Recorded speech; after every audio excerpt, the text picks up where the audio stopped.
Olá! Em virtude da Semana Nacional do Trânsito, gostaria de convidá-los para discutirmos sobre um assunto extremamente atual e relevante para a segurança de toda a sociedade: acidentes de trânsito e seus impactos sociais. Eu sou o Tenente Lobato, do Batalhão de Trânsito da Polícia Militar de Minas Gerais.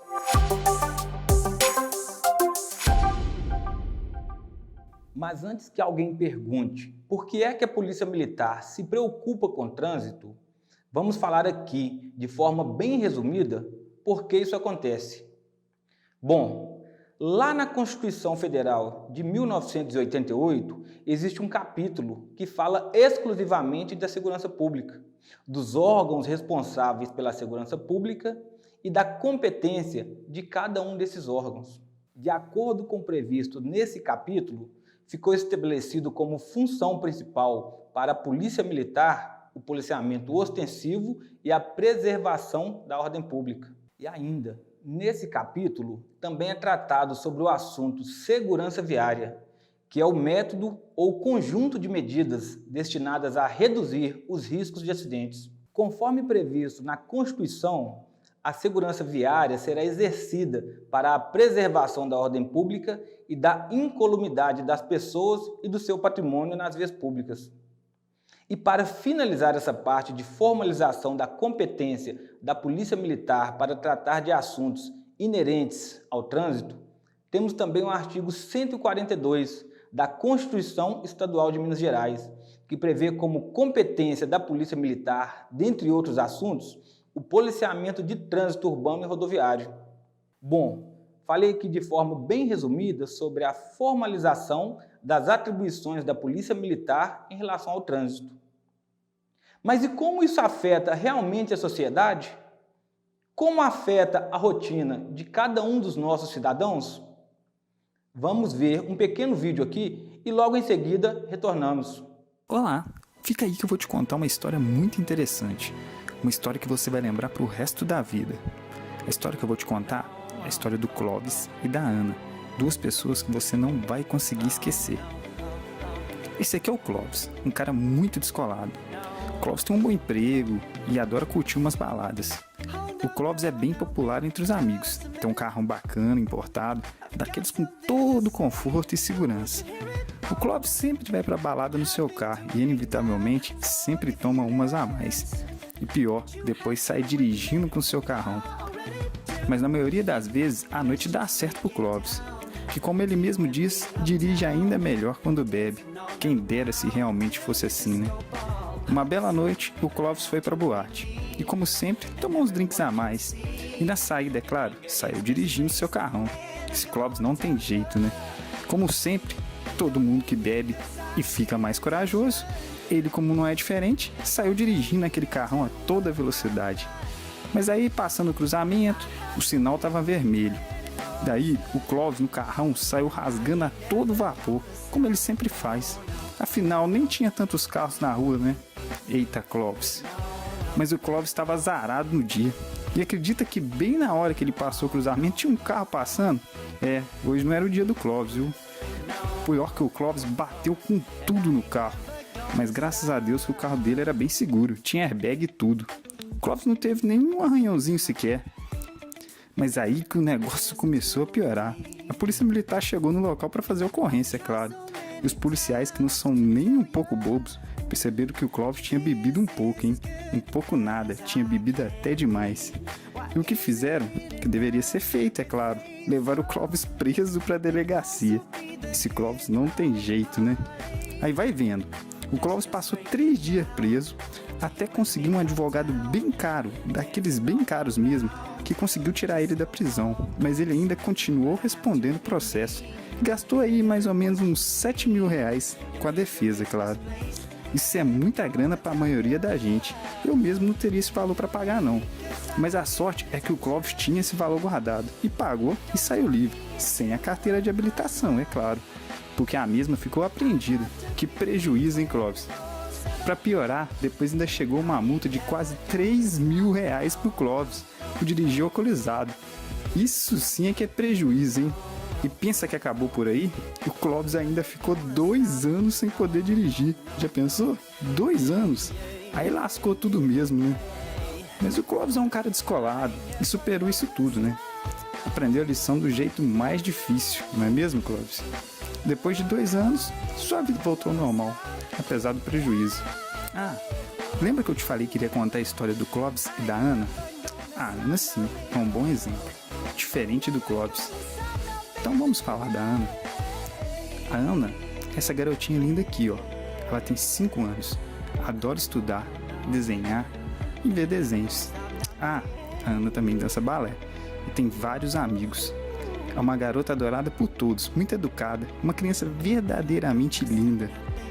Ué, mas você deve estar pensando e se perguntando, o que tem a ver a história da Ana com o Clóvis, né? Realmente são opostos. Mas é aí que as vidas se cruzam. Ou melhor, literalmente se cruzam. Lembra do sinal que o Clóvis furou e do carro que ele bateu? Pois é, esse carro era do Jorge, o pai da Ana.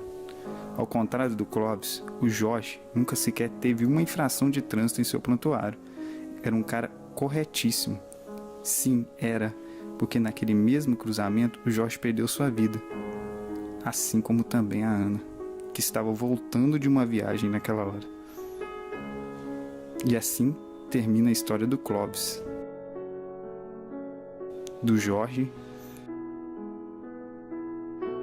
e da Ana. E principalmente da Ana, que tinha 5 anos, adorava estudar e também adorava balé, mas que infelizmente, assim como seu pai, teve sua vida ceifada pela imprudência de outro.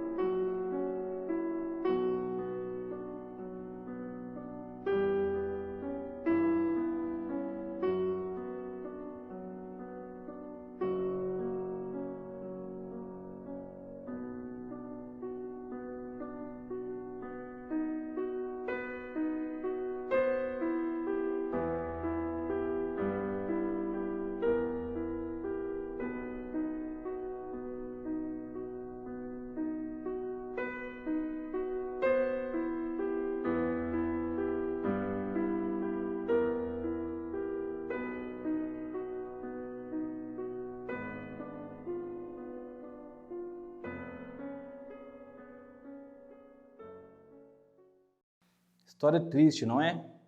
Imaginem quantos Clóvis não temos soltos por aí, diariamente? E quantos Jorges e Anas não cruzam com motoristas desse mesmo tipo, diariamente? Muitos de vocês, inclusive, já tiveram algum conhecido, amigo ou até mesmo um parente que se encontrou nas mesmas situações do Clóvis, do Jorge ou da Ana, não é? Pois é, os números realmente não são os melhores. Vocês sabiam que no ano de 2019 tivemos mais de 30 mil mortes apenas em virtude dos acidentes de trânsito? Isso mesmo, mais de 30 mil mortes e diversas delas poderiam ser evitadas se alguns cuidados básicos fossem adotados pelos condutores de veículos.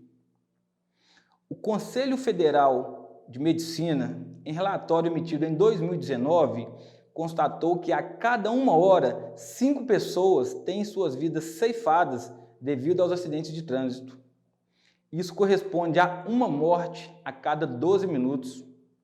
E ainda de acordo com esse relatório, no período de 2008 a 2016, foram mais de 360 mil mortes em virtude dos acidentes de trânsito nas ruas, estradas e rodovias do país. Somente esses números já nos mostram o quanto temos que nos preocupar com o assunto e trabalhar juntos para a adoção de medidas capazes de reduzi-los.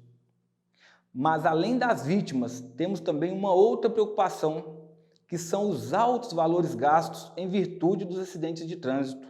Mais de 1,5 milhão de pessoas ficaram feridas nos últimos 10 anos. E isso custou aos cofres públicos, ao SUS, aproximadamente 3 bilhões de reais. Isso mesmo, 3 bilhões de reais que poderiam estar sendo gastos em diversas emergências sociais, tratamento de doenças ou até mesmo em outras necessidades, tais como educação, infraestrutura, dentre outros. Gente, é um número muito alto de vítimas fatais, de vítimas não fatais e um grande montante em dinheiro gasto pelo SUS, tudo em virtude dos acidentes de trânsito. Porém, o problema não encerra aí. As sequelas sofridas pelas vítimas dos acidentes não são apenas físicos. O sofrimento físico, com o passar dos anos, pode até deixar de existir, mas o sofrimento psicológico pode perdurar por muitos e muitos anos. As vítimas dos acidentes de trânsito podem apresentar enormes dificuldades para retornarem à rotina, às atividades sociais e profissionais como faziam antes dos acidentes.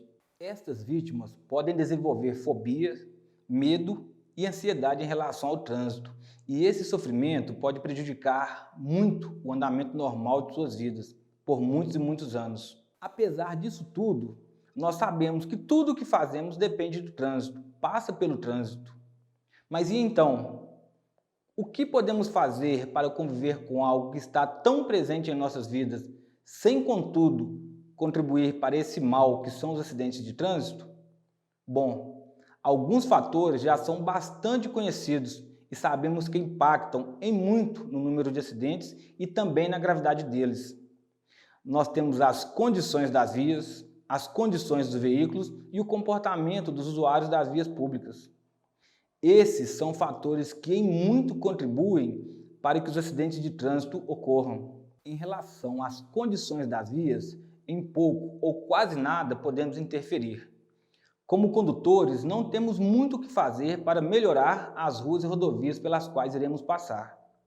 Mas em relação às condições dos veículos e também ao comportamento dos usuários das vias públicas, aí sim, temos totais condições de modificar e adotar providências capazes de realmente prevenir os acidentes ou, ainda que aconteçam, minimizar os danos e perdas causadas por eles. Mas então, como podemos fazer a nossa parte nesse processo? Conheça e respeite as leis de trânsito. Saiba o que se pode e o que não se pode fazer. Evitem de todas as formas a combinação direção veicular e ingestão de bebidas alcoólicas. Já está mais do que provado que o condutor tem sim sua capacidade psicomotora alterada ao fazer uso de bebidas alcoólicas e isso contribui em muito para que os acidentes ocorram. Não utilizem o aparelho celular enquanto dirigem. A desatenção é outro grande causador dos acidentes. Se precisar, estacione o veículo em um local seguro e aí utilize um aparelho sem se colocar em risco ou colocarem outros em risco. Respeite os limites de velocidade das vias. Quanto maior for a velocidade, maior dificuldade você terá em conseguir controlar o seu veículo e, em caso de acidentes, maiores serão os danos causados. Condutores e passageiros, utilizem o cinto de segurança. Em caso de acidentes, com certeza, a utilização do cinto reduzirá em muito os danos sofridos pelos envolvidos. Pedestres, cuidem-se. Preocupem-se com a segurança de vocês. Utilizem os locais corretos para atravessarem as vias públicas e façam nos momentos oportunos e com segurança. E por fim, tenham empatia, sejam solidários, cuidem uns dos outros, principalmente com as partes mais frágeis, como no caso dos pedestres. Um pouco mais de cordialidade, de paciência, gastar alguns segundos a mais para chegar no seu destino. Tudo isso são práticas muito simples se comparadas ao tamanho do benefício que teremos se conseguirmos realmente reduzir o número de acidentes e de vítimas de acidentes no trânsito. E então, de acordo com isso que conversamos, podemos dizer que trânsito está ligado à segurança pública? Bom, eu tenho certeza que sim. E como eu disse lá no início sobre o capítulo que fala da segurança pública, eu finalizo trazendo o caput do artigo 144 da Constituição Federal, que nos traz que segurança pública é dever do Estado, mas um direito e responsabilidade de todos. Vamos trabalhar juntos para termos a cada dia um trânsito mais seguro para todos? Para mais dicas de trânsito, Sigam nossas páginas no Instagram, no Facebook e nosso canal no YouTube. BPTran, garantindo o seu direito de ir e vir com segurança.